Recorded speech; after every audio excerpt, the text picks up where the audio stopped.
بسم اللہ الرحمن الرحیم۔ السلام علیکم دوستو، آج کی ہماری ویڈیو ہے با ادب با نصیب اور بے ادب بے نصیب ہوتا ہے۔ جی ہاں دوستو، ویڈیو شروع کرنے سے پہلے آپ سب دوستوں سے گزارش ہے کہ اگر آپ نے چینل سبسکرائب نہیں کیا تو آپ سے گزارش ہے کہ آپ سبسکرائب کیجئے، بٹن کو ضرور دبائیے۔ دوستو، با ادب با نصیب ہوتا ہے اور بے ادب بے نصیب ہوتا ہے۔ ایک بار جناب بہلول کسی نخلستان میں تشریف رکھتے تھے۔ ایک تاجر کا وہاں سے گزر ہوا اور آپ کے پاس آیا، سلام کر کے مؤدب سامنے بیٹھ گیا اور انتہائی ادب سے گزارش کی، حضور تجارت کی کون سی ایسی جنس خریدوں جس میں بہت نفع ہو؟ جناب بہلول نے فرمایا، کالا کپڑا لے لو۔ تاجر نے شکریہ ادا کیا اور الٹے قدموں چلتا واپس چلا گیا۔ جا کر اس نے علاقے میں دستیاب تمام سیاہ کپڑا خرید لیا۔ کچھ دنوں بعد شہر کا بہت بڑا آدمی انتقال کر گیا۔ ماتمی لباس کے لیے سارا شہر سیاہ کپڑے کی تلاش میں نکل کھڑا ہوا۔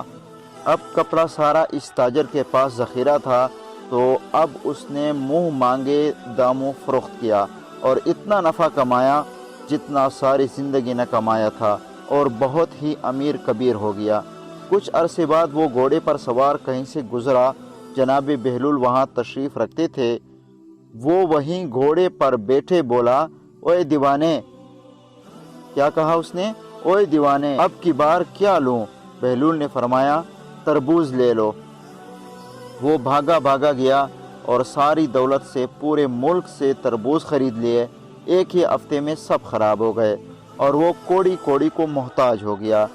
اسی خستہ حالی میں گھومتے پھرتے اس کی ملاقات جناب بہلول سے ہو گئی، تو اس نے کہا، یہ آپ نے کیا کیا میرے ساتھ؟ جناب بہلول نے فرمایا، میں نے کچھ نہیں کیا، صرف تیرے لہجوں اور تیرے الفاظ نے کیا یہ سب۔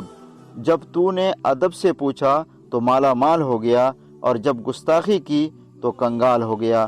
اس کو کہتے ہیں با ادب با نصیب اور بے ادب بے نصیب۔ دوستو، اس ویڈیو سے ہمیں کیا سبق ملتا ہے کہ ہم جس کے ساتھ بھی بات کریں ادب کے ساتھ بات کریں، خوش اخلاقی کے ساتھ بات کریں، ہر کسی سے محبت کریں، نہ کہ بے ادبی سے۔